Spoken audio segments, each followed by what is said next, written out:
Hello and welcome to the Football Breakdown. We are here with our Fantasy EFL Gameweek 7 preview show, and I'm Matthew South.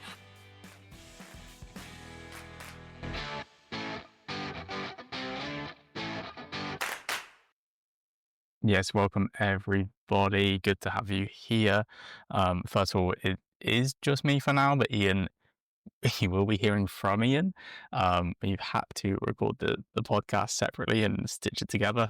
So we'll see how that goes. Apologies again. The start of the season hasn't gone as smoothly as we like when it comes to recording. We've both had holidays. We've both also started new jobs, which means the schedule we had found worked for us brilliantly, that was working for us really well last season, just isn't really working for us at the moment. Like we're kind of working, like we're not working the same hours in the day, so we're kind of struggling to fit in time to record. But we're hoping now that we've kind of gotten over the holidays and the easing in period of, the new job stuff, that we are going to be able to get these back out regularly on Thursdays, as will be the aim. Whether that's we can get it done in early Thursday or late Thursday, the aim is to get it out to you guys before Friday, so you have Friday to listen ahead of Saturday's football. So apologies again, but we are going to get into it this week, as we haven't really had a pod last week and it was a bit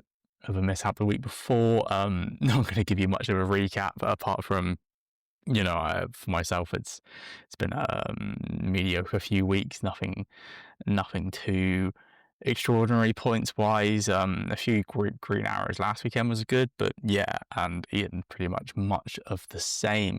But I'm going to pass over to Iain here as we get back to our normal schedule of one player for one position in each league. So Iain's going to take us away, the Championship goalkeeper.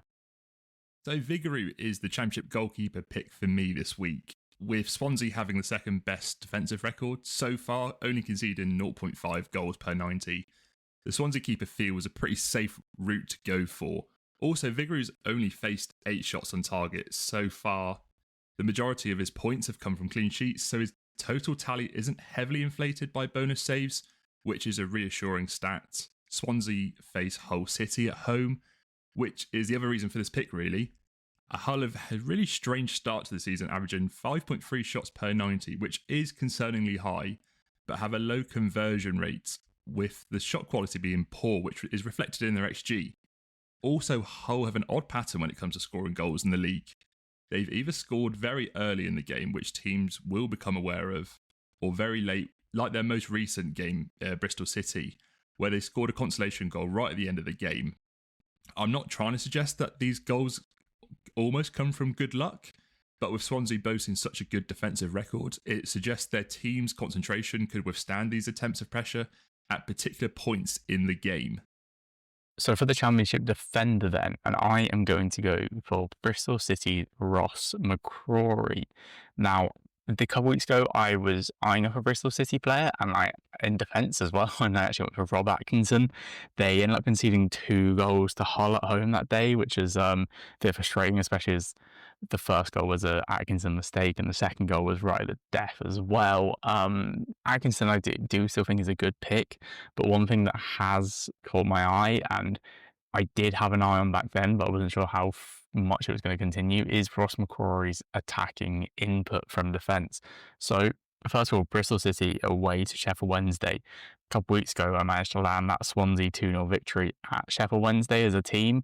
I still want to try and get against Sheffield Wednesday right now, especially when they're at home. So, probably come back to it later, but there's some big eyes on Bristol City as a team here. And therefore, I'm looking at their defence. I think they've got a good chance of keeping a clean sheet here. They already have 1 clean sheet to their name this season, in that 0-0 draw against Charlton Athletic. They probably could have had a couple more. I think they've had a few mistakes in defence which have cost them, but I do think they're a good chance here against a Wednesday side whose attacking numbers are they're below average. They're not the worst. They're actually really not the worst in the league. But they are below average. They're not creating too many big chances. So for McCrory himself, clearances per 90 set at 4.5 and tackles per 90 at 2.25. There's a bonus point on each of those on average, which is good. And then you get into his attacking stats. He has a goal and 3 assists so far this season. So he's reaping the rewards going forward. If we add in the clean sheet chance and the attacking input chance, then there really is a good possibility that we get a good haul here points wise. His key passes this season sit at 2 per game, 2 per 90. I know he doesn't get any points for that, but it's still showing you that he is creating chances from wing back. He's also averaging 2.2 shots a game. So he is someone who will get forward and will have an effort at goal. I just think that those numbers are too good to ignore for a defender. Definitely, it's the type of it's type of defenders we like. Either a central centre back in the back three for big clearance numbers, or attacking wing back who has got attacking numbers to add on that side of things. So Ross McCrory is my defender. And moving on to the midfielder pick for the Championship, and off the bat, I will say that Lewis O'Brien's stats are inflated by the 2 goals he scored already this season. I know it's quite an odd thing to say, as myself and Matt are always looking for midfielders who have goals to their game, but O'Brien throughout his history isn't really the burst into the box kind of player, with his highest his highest total ever being 3 goals in the 2021 season in the Championship.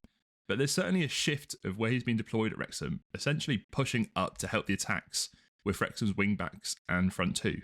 So whether O'Brien can keep this conversion rate up, which is 2 out of 3, which is very unrealistic, or we start to see a return from his creative side, where O'Brien has created 5 chances and an expected assists of 0.5.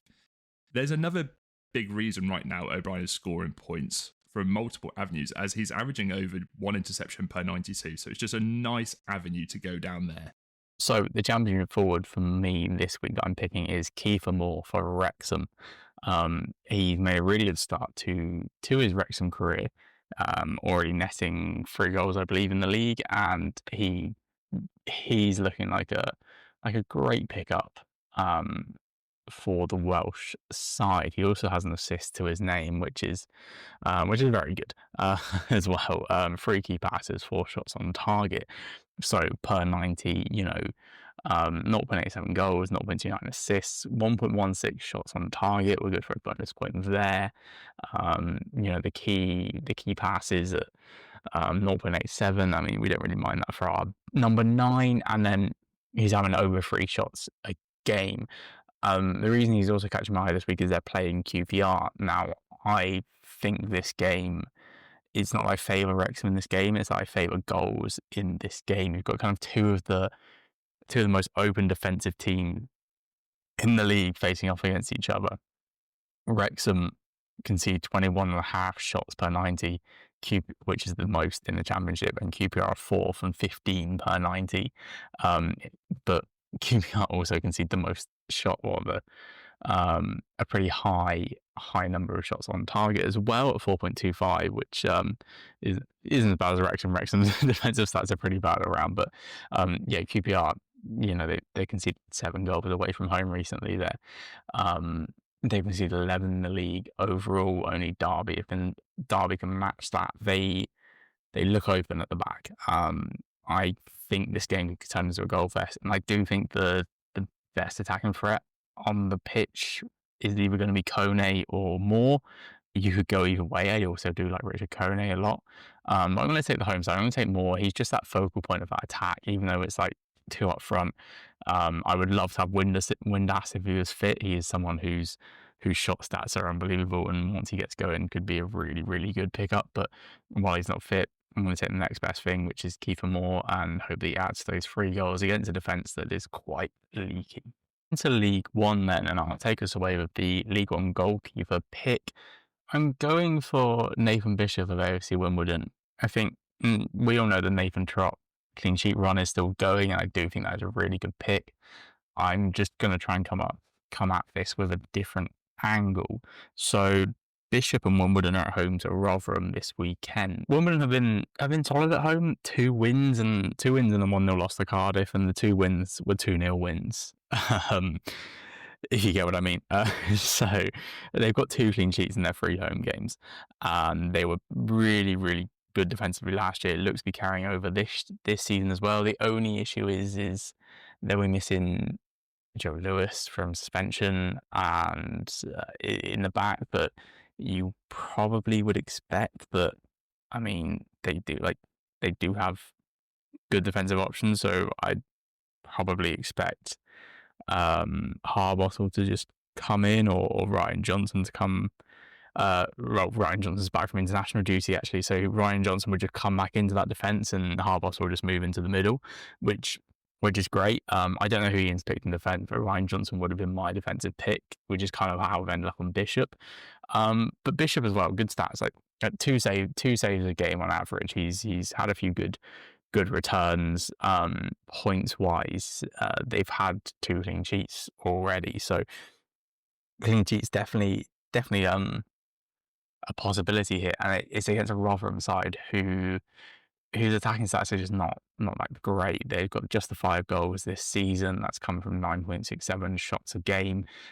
They're only hitting the target 3 times a match as well. Their goals per shot at 0.09 is also in the bottom third in the league. They're just in the bottom third across the board attacking wise. It's not really making me think that they're gonna cause Wimbledon too much trouble. So yeah, I do think there's a good clean sheet chance here. So Nathan Bishop in League One for my goalkeeper. And looking into the League One defensive pick, this pick doesn't really need too much explaining, as I'm going to go for Carl Piagiani. Piagiani is averaging over 10 clearances per 90, has 3 clean sheets in his first 6 games. Right now, his centre-back partner, Charlie Good, is averaging more points, but it's close, and Good pips him due to the 2 assists in their game against Port Vale. So not really too concerned about that, and feel like I'm going for the wrong way here. So this pick is based on clearances and aiming for the clean sheet, obviously. Stevenage play away to Mansfield, who after a fast start have scored just once in the last 4 competitive games. I will caveat that by stating that one of those games was against Everton, so it's very harsh to include that, but you kind of get the picture.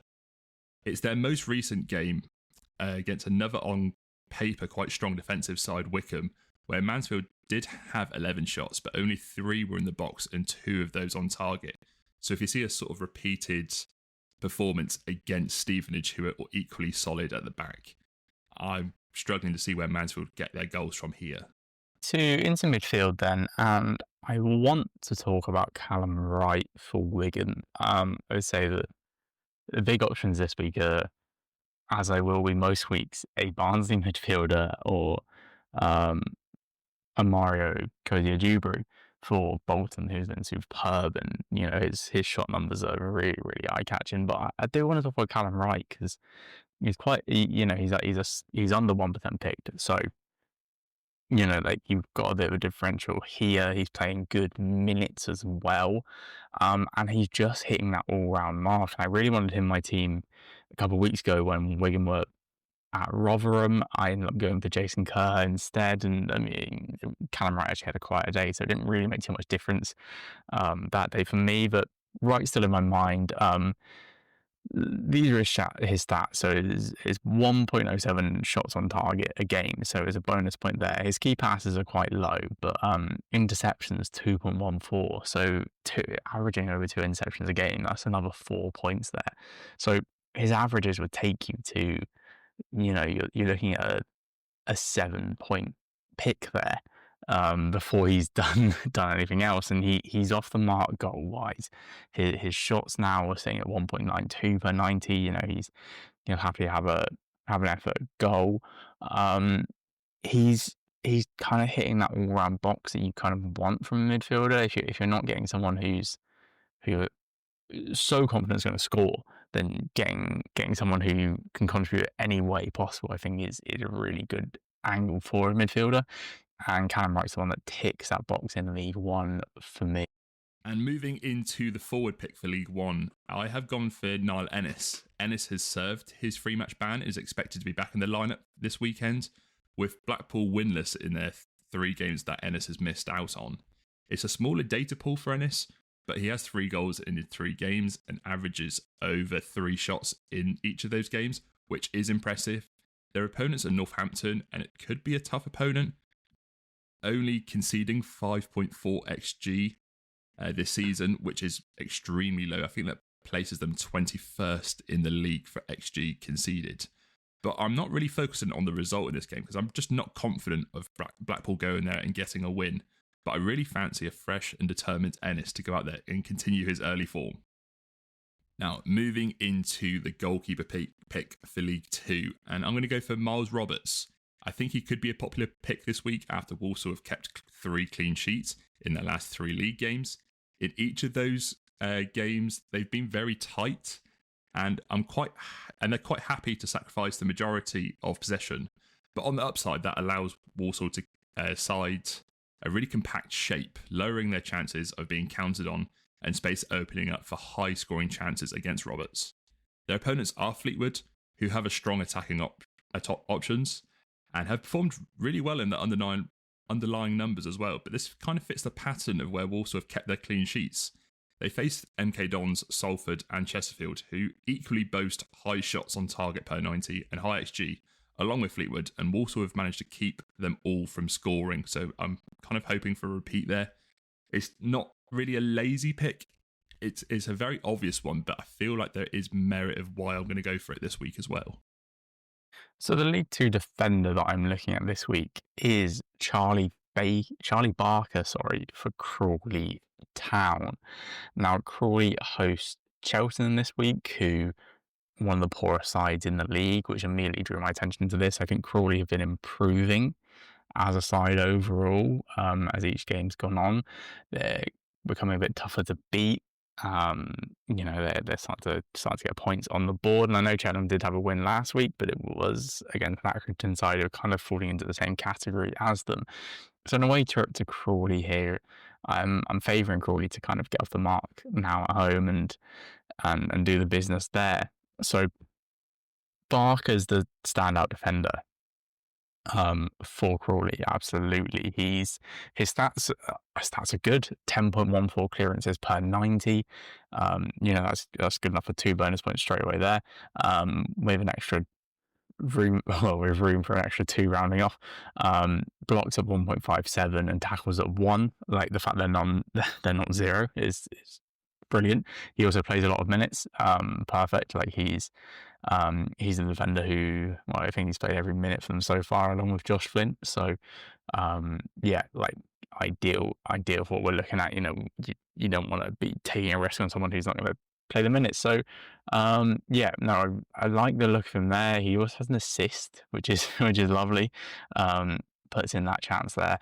But I just think, the chance of the clean sheet here is good, and if you can get the clean sheet along with those bonus points for clearances, you can be looking at 9 points. And if, overall, I know you can't share these around, but, blocks, tackles, and the remaining clearances, you'd hope one of those just falls into the extra bonus point category for free, and you've got a 10-point defender there this week. So I do think Barker's definitely worth looking at in League 2. And now looking into the midfield pick for League 2. And I'm going to go for a safer pick, which I used often last season to good success. And that's George McEachran, a midfielder who has a high volume of interceptions, which are just so valuable in the EFL Fantasy. But whilst that's obviously a positive, we still have a chance to gain points from his creative angle as well, which was kind of the case last season, if I remember. So McEachran this season has 4 key passes and 1 assist this season. And I still expect that to get a return from that. Maybe not so often, but it's always an avenue to look down. But I just wanted to put someone forward who was reliable point scorer of this episode, and it's just really hard to find someone else right now over him. The only other person I would even suggest, looking back from their stats last season as well, is Osama Ashley, but he only really started the season last week, coming off the bench and scoring a goal, so that's really inflated his points so far this season. So I kind of want to wait a few games before even suggesting him, although by then I'm really hoping we have new players suggest on that sort of front where you get the odd goal scorer, but it's mainly from interceptions in League 2 because they're just my favourite ones. And then rounding off League 2 and all the picks with my League Two forward, and I'm looking at Aaron Drinan for Swindon. Opponents this weekend, they're at home to Harrogate. Harrogate concede the third most shots per 90 in League Two. Straight away drew my eyes to this fixture. I think Swindon looked pretty good going forward. Drinan has stepped up to be like the main role following Smith's injury. He's stepped in the role really well. His stats have been looking good. He's got 4 goals in 7 appearances to his name. He also has an assist on top of that. If we look at his per 90 stuff, 1.16 shots on target, good for a bonus point there. 0.66 goals a game, so 2 goals every 3 games effectively, which is pretty good. We're taking that every day of the week. His key passes 0.83, shots 2.49. So I just think the goal chance, he's going to have chances here. 2.49 shots a game is pretty much matching what Harry Smith would have had for Swindon before his injury. So I like the look of that. I like the fact he steps into that number 9 role pretty really, really well. Slightly different striker, but Swindon, kind of getting on with it, without Smith, and it's good to see. And in a game that is effectively second against 15 for Swindon, they've only lost twice. They've got 14 goals to their name already this season, which is the most in the league. Harrogate have conceded 9, which actually isn't too bad in the grand scheme of things, but it's still good enough for, I think, joint 6th, 7th worst in the league. I do like the look of Drinan in a home game for Swindon against a Harrogate side who just concede shots. Eventually, a side like Swindon will be happy taking shots and scoring 2, 3, 4 goals if they want to at home. At the other end of the pitch, maybe they're a bit more open. They've also conceded 9 goals to their name, but for our striker pick, we don't really care about that. So, yeah, Aaron Drinan for me up front to round off the picks. Now on to the sub-point pick selections. As always, myself and Iain will have a player in our team locked in today who is currently selected by 0.1% of players or less. The player I'm going for this week is Chris Mepham from West Brom. Does feel a little sneaky because he's only played once for West Brom, so I can get him at 0.1 now, but it is Thursday evening that I'm recording this, so I think it's fair game. 6 clearances in his debut, and a clean sheet. It was good enough for 8 points. A 1-0 win away at Stoke. But West Brom started the season really well. I mean, they are second in the league, 3 wins and a draw. They conceded just the 3 goals as well, and 2 of them coming away at Wrexham and 1 coming at home to Portsmouth. But in their home games, they've looked good. I'd say in the Portsmouth game where they um,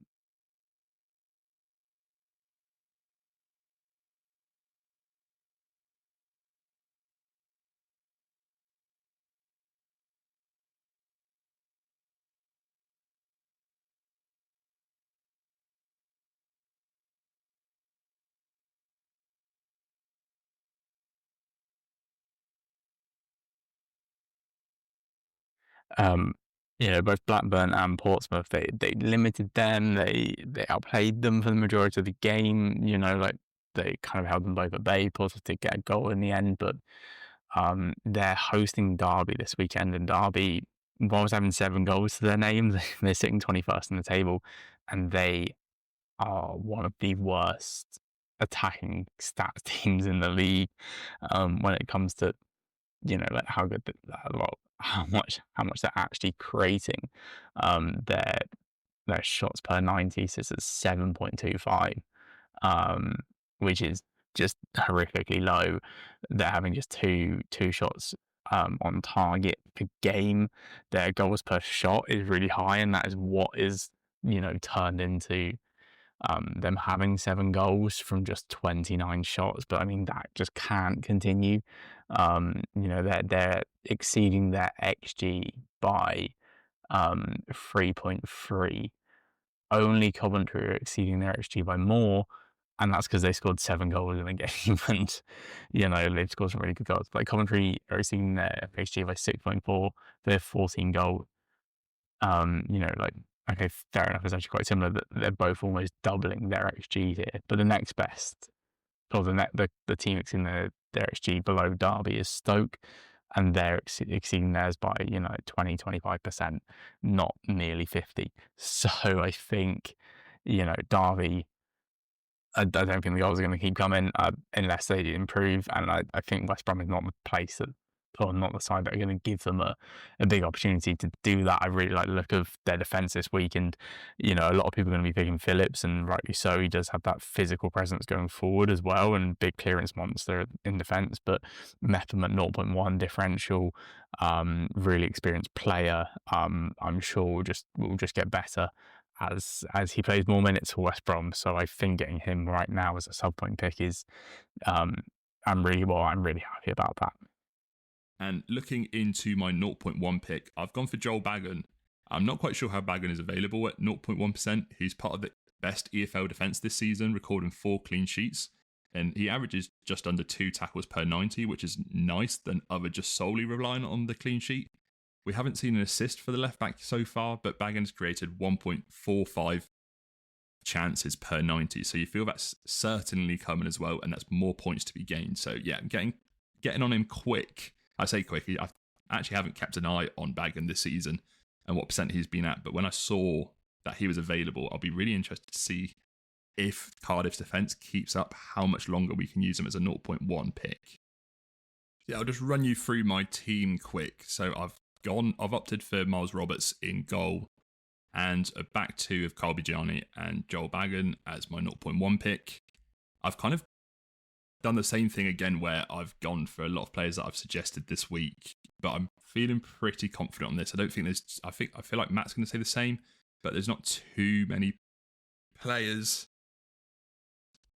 as like really good options this week. It feels very much obvious picks are the way to go for this week. And so just going into my midfield picks, I have gone for Lewis O'Brien and George McEachran, but I've also opted for Owen Bailey. His start to the season has just been brilliant. He's a really high shot taker, and that's obviously seeing a good points total there. So having Wigan Athletic away, really want to get in on that. And my forward pick is Niall Ennis, but that one is pending because I've basically every game week this season I've been fluctuating between my forwards. I wait until the lineups are out and essentially change them at 10 to 3. So I will keep you up to date on that one there. So in goal, I have Miles Roberts for Walsall. Do like the look of them this week. In defence, Mepham, Ryan Johnson, and Ross McCrory. Callum Wright, Lewis O'Brien in midfield, and Aaron Drinan up top. So into the final part of the show then, my 2 teams to win this week are Salford and Cardiff. I'm doing the away double again. Cardiff just on brilliant form. Stockport looked terrible defensively. I conceded 4 to Argyle last week, and I think Cardiff can take advantage of that. Salford away to Shrewsbury as well. I like Salford. Probably made it clear many times I don't like Shrewsbury. So I like to look at that fixture there too. Looking for those 9, 11, 13 points would be ambitious. I don't even know if that's happened yet. I have to check, but did think it was going to happen last week when I had Bristol Rovers in. They were 3-0 up. To end with a 3-2 was pretty disappointing, but still we move. So Salford and Cardiff are my 2 teams to win this week. And I'll just talk you through my 2 teams that I've picked for this week. First up is Middlesbrough. They're away to Preston North End. Not the easiest of games, but I really wanted to get an away team here. Couldn't really look anywhere else but Middlesbrough. They have a brilliant defensive record and are averaging a nice amount of goals per 90 as well. I actually think it's too much for Preston to compete with. And my other team is actually the similar sort of thought process, but in League 2. I've gone for Bromley to go away against Oldham. Oldham certainly aren't performing too bad this season. Their home form isn't the best though. They are winless at home with 1 draw and 2 defeats. they're not a consistent goal scorer, and that's kind of where I've gone for Bromley. Yes, they haven't actually won too many games. Like their last 5 competitive games, they've only won one of them, but they're consistent goal scorer. I just feel like if you're going to average 2 goals a game against a team that struggles to score, it's kind of only going to go one way there. So yeah, I've gone for Middlesbrough and Bromley. My £5 bet there returns me £33.76. And that brings us to the end of the show. Thank you all for listening. Thank you all for bearing with us. Hopefully we'll be back to normal next week. Do follow us on the socials. We're on Bluesky at FBBD Pod. No, we're on X, sorry, at FBBD Pod. We're on Bluesky at Football Breakdown. Our league link is in the description below, so feel free to join there, and we'll give you an update on the league table next week. Thanks all for listening. Take it easy.